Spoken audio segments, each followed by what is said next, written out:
Good afternoon, students. I welcome you all for the fourth experiment demonstration of plant surface equipment measurement laboratory.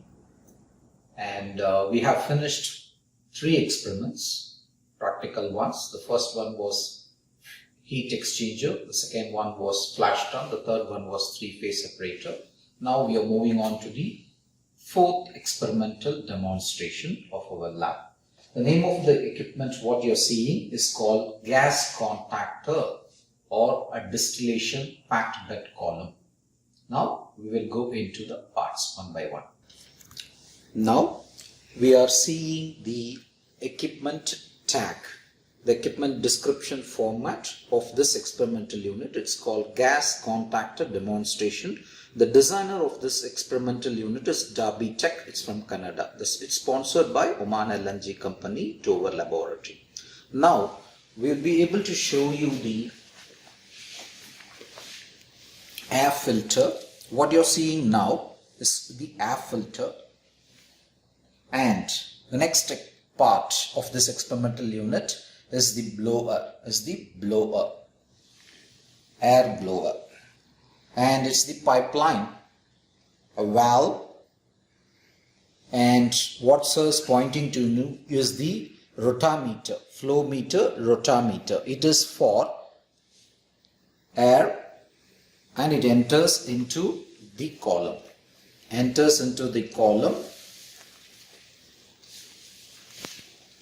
Now,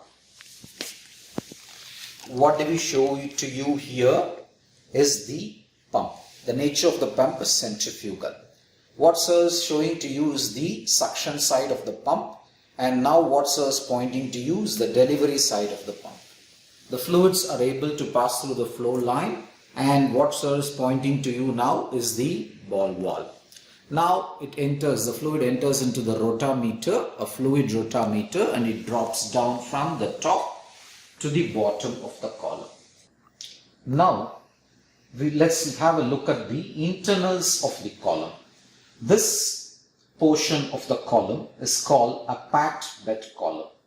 We do have 2 packings inside. The first one, what I am pointing to you right now, is called a random packing. It's called Raschig rings. These are small Raschig rings put randomly. It's called random packing. We have another type of packing. It's called structured packing. So from the top to this section is called a packed bed column. Now we move on to the bottom portion of the column, which is called a distillation column or a fractionating column. In industries, these two are separate. Now let me show you the first plate in the fractionating column. This one, what we are now pointing to you, is called sieve tray. It's called sieve tray. It's a plate with lots of holes inside. And now let me show you to the next internal part. It's called valve tray. The second tray is called valve tray. You can see the valves inside. Now let me show you the third part. It's called bubble cap tray. Just a plate with a bubble cap for the vapor and liquid to interact. Also, we have pressure measurement tappings.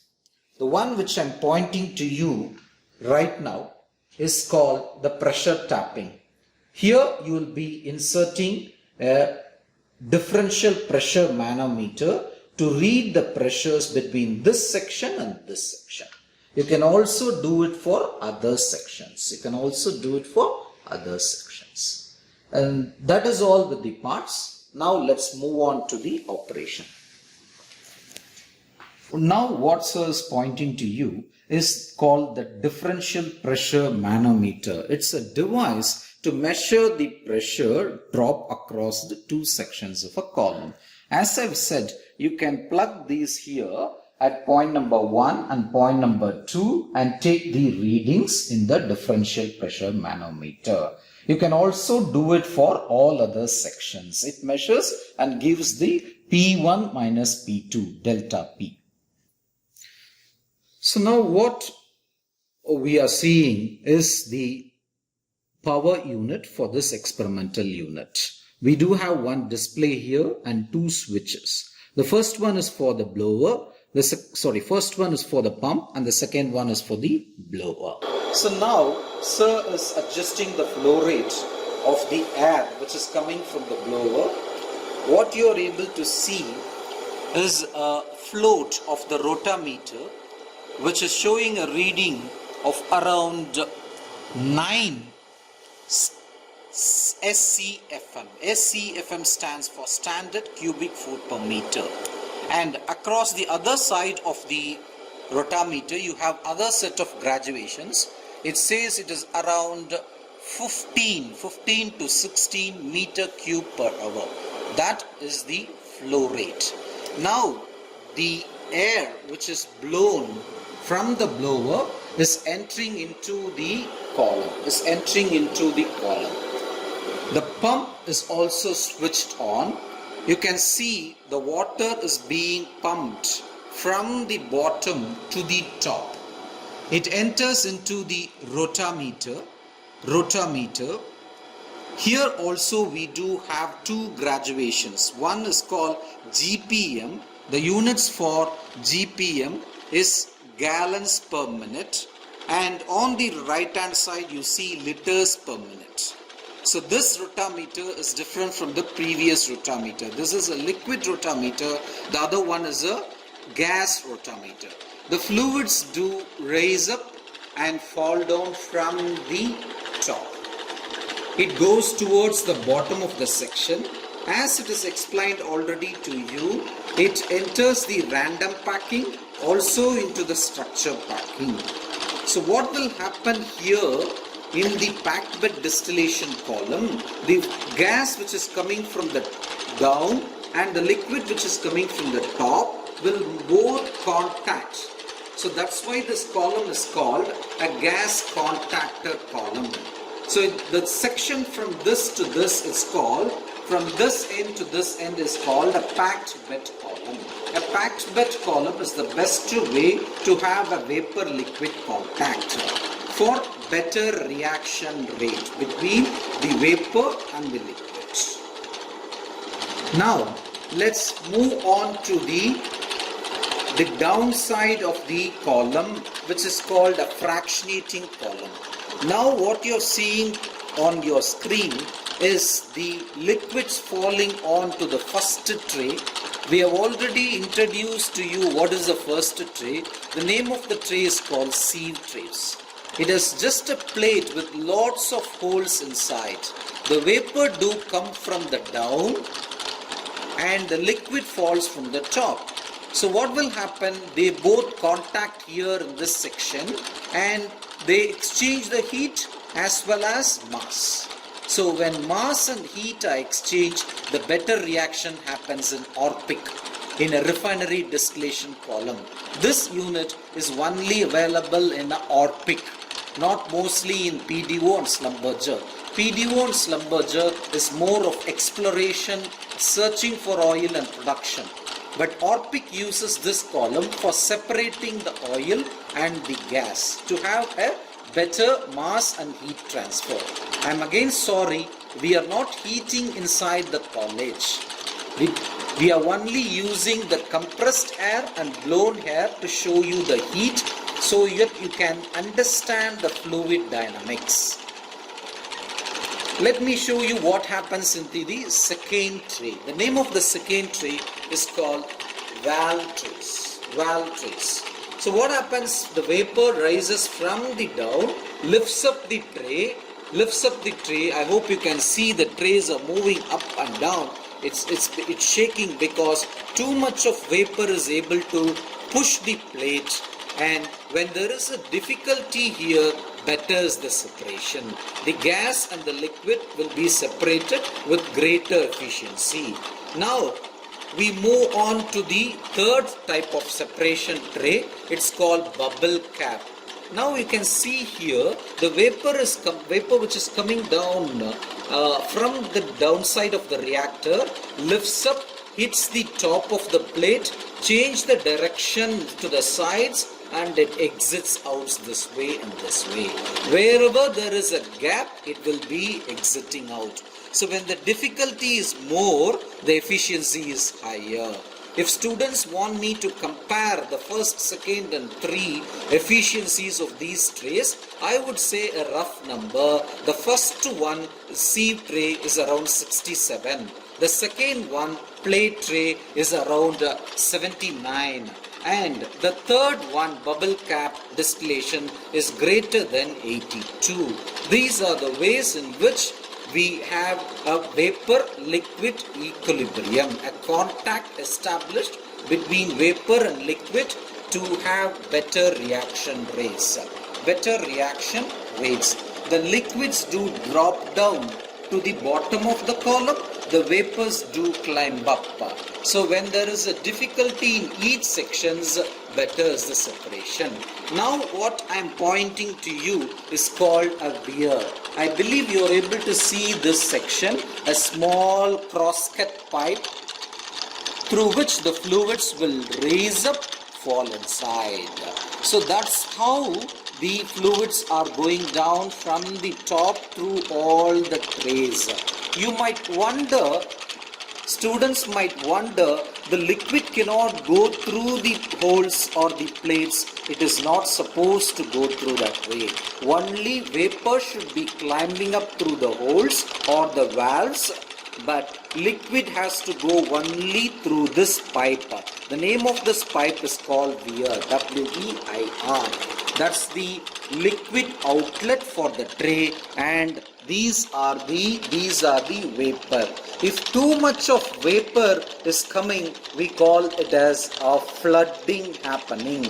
Too much of vapor and too much of liquid, then the entire tray is called flooding. What is called weeping, less of vapor flow rate or velocity and more of liquid there, then the liquid goes inside the holes.